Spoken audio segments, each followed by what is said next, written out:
La mayoría de los pacientes que sufren estenosis mitral lo sufren como consecuencia de haber padecido fiebre reumática y 20 o 30 años después empiezan a aparecer síntomas relacionados con la alteración orgánica, en la que la válvula, como se aprecia en esta figura, tiene un aspecto como engrosado, con dificultad en su apertura y con un velo anterior que se reconoce clásicamente con aspecto de palo de golf. Esto produce una dificultad al paso de sangre de aurícula izquierda a ventrículo izquierdo, es decir, un gradiente de presión que disminuye el llenado ventricular y por tanto dificulta el gasto cardíaco, pero como principal consecuencia un aumento en la presión auricular izquierda que da lugar a congestión pulmonar y por tanto datos de insuficiencia cardíaca izquierda, es decir, disnea, autopnea, disnea paroxística nocturna, con el paso del tiempo hipertensión pulmonar y finalmente incluso atravesando el filtro pulmonar datos de fallo del corazón derecho. Por otra parte, el aumento de presión de aurícula izquierda lleva a su dilatación que facilita las arritmias auriculares y las embolias por el remansamiento de sangre en la aurícula izquierda, especialmente en la orejuela izquierda. La hemoptisis es un proceso relativamente frecuente en estos pacientes, consecuencia del aumento de la presión dentro de las venas pulmonares por la estenosis mitral. En los pacientes con estenosis mitral tenemos característicamente un soplo diastólico en foco mitral que ya hemos explicado previamente y en el que debemos destacar, como ya comentamos también, que existe una disminución del componente mitral del primer ruido habitualmente, salvo en unos periodos iniciales en los que el paciente generalmente ni se entera de que tiene una estenosis mitral. Por tanto, la respuesta que no debemos considerar verdadera es la opción 3, en la que dice que existe un aumento de intensidad del primer ruido cuando hay calcificación. Es al revés. En cuanto aparece la calcificación, disminuye la intensidad del ruido correspondiente. Es importante recordar también la pérdida del refuerzo presistólico del soplo cuando el paciente entra en fibrilación auricular.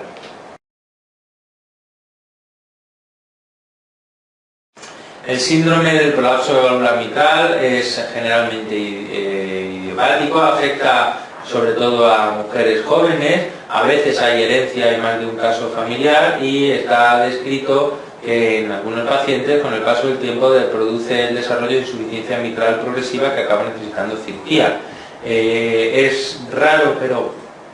existe una cierta asociación marginal con el riesgo de muerte súbita por un mecanismo no muy conocido, pero insisto en que es una asociación marginal, es muy infrecuente, pero realmente parece que hay algo más de riesgo que en población general, y en general este síndrome es asintomático. Solo en algunos pacientes puede dar algunos síntomas inespecíficos como dolores torácicos tipo mecánico o incluso la asociación con alteraciones neuropsiquiátricas leves como fobias sociales o trastornos de ansiedad, algunos trastornos de ansiedad generalizada o crisis de pánico. El mecanismo por el que existe esta asociación no está en absoluto investigado suficientemente, porque no se sabe por qué ocurre. Es cierto que este síndrome en ocasiones produce una ocultación característica que junto a la miocardiopatía hipertrófica hay que recordar que tiene un soplo que disminuye de intensidad con las maniobras que aumentan la precarga, a diferencia del resto de los soplos. El mecanismo por el que esto ocurre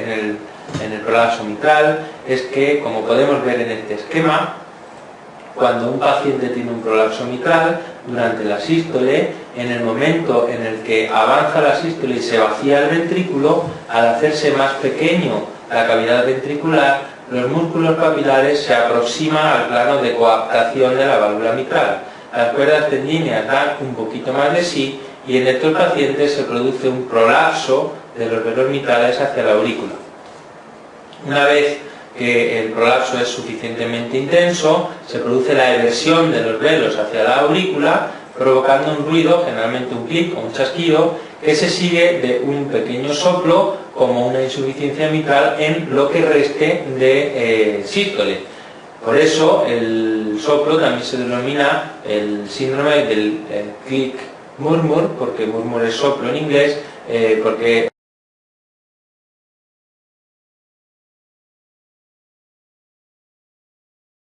la auscultación característica es esa, un clic o chasquido seguido de un pequeño soplo en medio de la sístole.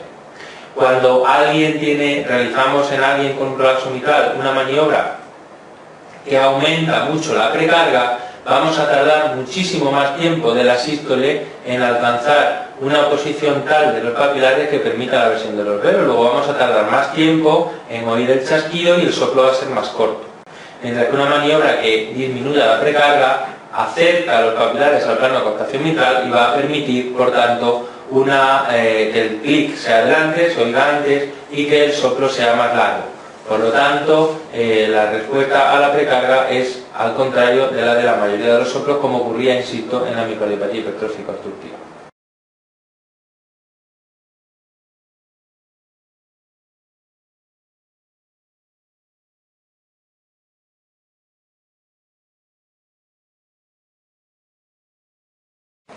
Un paciente que tiene una insuficiencia mitral tiene un soplo sistólico irradiado a la axila y en ocasiones, por hiperaflujo del volumen de sangre que regurgita hacia la aurícula, se junta allí con la sangre que llega de venas pulmonares y al entrar a los ventrículos hace que la válvula se comporte como si fuera un poco estenótica y provoca un soplo diastólico corto como de una estenosis mitral, manteniendo refuerzo presistólico en caso de que el paciente esté en ritmo sinusal. En caso de que el